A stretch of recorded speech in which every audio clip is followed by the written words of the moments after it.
Hello and good morning. It is Thursday morning. It is a fantastic day. I think it's colder than hell out, but it looks like a nice day. It's kind of sunny. It's not too bad. I had something I wanted to say when I came on, and now I screwed it all up because I did something in between what I was going to say and coming here. Let me start over. Hello and good morning. No, I feel a little punchy today. I just went and looked in the mirror, and I just put myself in a great mood because I looked at the mirror and I said, "Hey, you look great today. I look great today." How often do we actually do that? You know, most of the time we look in the mirror and we're like, "Oh, I'm gonna lose a couple of pounds here. I wish this eyebrow was higher and this eye was a little more bluer." But to actually look in the mirror and say, "Hey, you look great today." Damn, that felt good. Don't do that often enough. Actually, I remember one of my mentors, Michael Burnoff, you've heard me talk about him many times. The first time I went there to Scottsdale for Core Strength, his 3-day immersive course, which is pretty amazing. I highly recommend it. One of the things he has us do is write a letter to ourselves. And at the end of the letter, personally, I wrote, "I love you, Jeff." And then he takes the letters and he mails them 6 months after the event. And I got my letter one day. I remember I was in network marketing. I was still pretty new. I was frustrated. I was still in the film business and spent a super long week working. And then I put all this time in to try and get people to come out to meetings. And I'm on my way to the meeting and the guy cancels on me. And it was so frustrating. I had to come back into the city. I was going out one way and I had to come back the other way to go. It was ridiculous. I was picking him up and I had to stop back at home. And I was so frustrated and I couldn't get in my front door. And I might have kicked my front door in because I couldn't find my keys. And then I found my keys in my pocket later, but I fixed the door. That part we'll leave out because I wasn't in control of my emotion, which is a great segue into today's topic. But at the same time, I saw a letter sitting there. And the letter was from me to me 6 months after this event. And I still have it somewhere tucked away. But I cried my freaking eyes out because I was at this super frustrated point. And I was trying to achieve something and it wasn't working. And I felt like I was just pushing the rock up the hill. And then here's this letter from me saying, "Hey, you know what? You're doing all right. You got this. And I love you." From myself to myself. Because a lot of times, we talk to ourselves pretty crappy.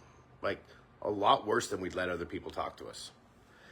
In fact, I catch people doing it all the time. Like, "Hey, would you let other people talk to you like that?" Sounds like you're...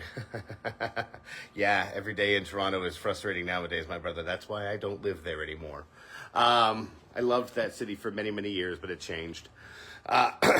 Anyhow, today I want to talk about controlling your emotions. Because this is something I see people have a lot of trouble with. And there's kind of two ways you can go about it. There's probably more ways, but there's two ways that I strategically go about it. Thank you for the like. I don't know who that was, but I think Jeff liked it as well. I appreciate you, Mr. Collins. One way we control our emotions is by being proactive and making them happen by controlling our physiology or by giving ourselves a nice message like, "Hey, you look good today." But that's not the one I want to talk about today because we talked about physiology not too long ago. The other one I want to talk about is how we perceive outside stimuli. And this is an interesting one. This is kind of how all of what NLP is based on. And it's how exterior stimuli become an interior experience. Otherwise, in other words, how do I perceive the laughter of a child? How do I sense the love of someone telling me they love me? Or how do I see that jackass cutting me off in traffic? Well, the only way that we can perceive these things, and love may be a little different. That one's kind of a intangible. But the way we perceive 99% of the stuff in our experience is through our 5 senses. These are our sensors that they would put in a robot to go out there and figure out, a visual sensor is a camera. Sorry, somebody was texting me right in the middle of this. Visual sensor is a camera. Temperature gauges, all of these things that they put. I'm not a robotics engineer, by the way, but they model these things after our own five senses, and I'm sure much more enhanced in certain ways. But this is how everything that happens outside of us becomes an inside experience. So the first five things that happen are our five senses, or however many you happen to have. I don't smell all that great, so I pretty much got four senses. But once we get past the senses, now we have a series of filters that are set up by our brain, because our brain likes to delete, distort, and generalize everything in our experience, so we don't have to sort through the minutia. We can look at a car and say, oh, that's a car, without having to really think about it. So our brain looks, something comes in from the outside, it comes through, let's say, our visual sense. Our brain goes, oh, this looks like this, so I can categorize it like this. This looks like a horse, therefore it must be a horse. Although it gets messed up, let's say it's dark out, and it looks like a horse, but it's actually a deer. And that's where our brain can trick us. However, we have the same ability to trick our brain in a similar way. So when something happens that's an exterior experience, let's say somebody's yelling at you. Conflict is I'm really good at handling conflict because I'm aware of what's happening. Just because somebody else gets upset doesn't mean I have to, right? Now, because I'm in control of my own emotions, because I'm aware of the experience and what meaning I'm assigning to the interaction, if I'm yelling, it's not because I'm upset, it's because it's a tactic. If I'm quiet, it's not because I'm afraid, it's because it's a tactic. And this becomes such a better way to play the game. Because when we let people affect us emotionally just because they're emotionally charged, we're losing already. They're drawing us into their game. And some people know how to do this really well without actually being emotional. They're really good at manipulating and stuff like that. But for our own experience, in order to not get fooled by these things if they are using them as a tactic, and otherwise not get pulled into somebody else's drama, we have to be aware of the fact that we have these filters set up. And when those filters go through, our brain says, this looks like this, therefore it must mean this. That right there, therefore it must mean this, is where we have the ability to change it. We don't have to assign that meaning. We can say, yes, it does look like that. However, that's not what it is. In fact, I'm going to see it as something different. I'm going to assign a different meaning, because once the meaning has been assigned, we don't have a choice about the reaction that comes from it, that emotion that's now going to be a part of what's behind it. But if you're looking at somebody and they're yelling at you and they're upset about something, try to look beyond what they're doing and see where this is coming from. Have they been hurt by somebody? Are they hurt by something? Is there something you've done that you can correct? I just got out of the shower. Can't mess up the hair. I love having hair again. It's not that I got a transplant. I just grew it.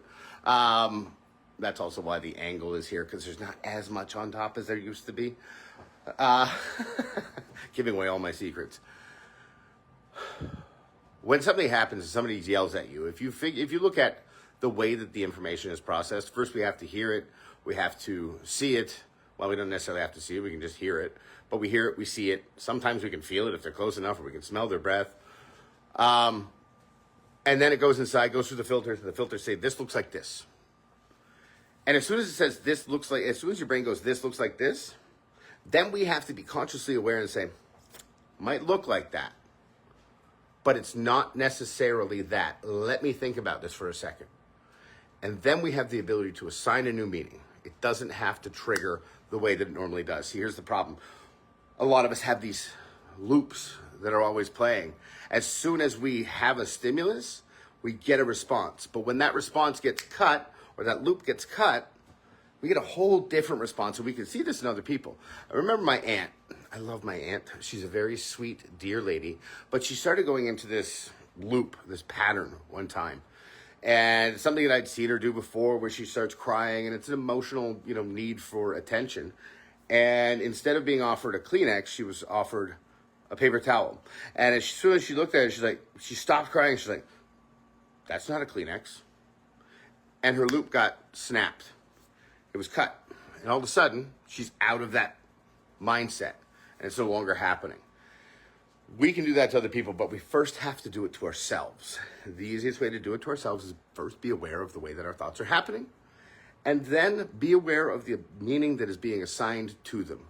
Maybe what we're seeing is not what's actually happening.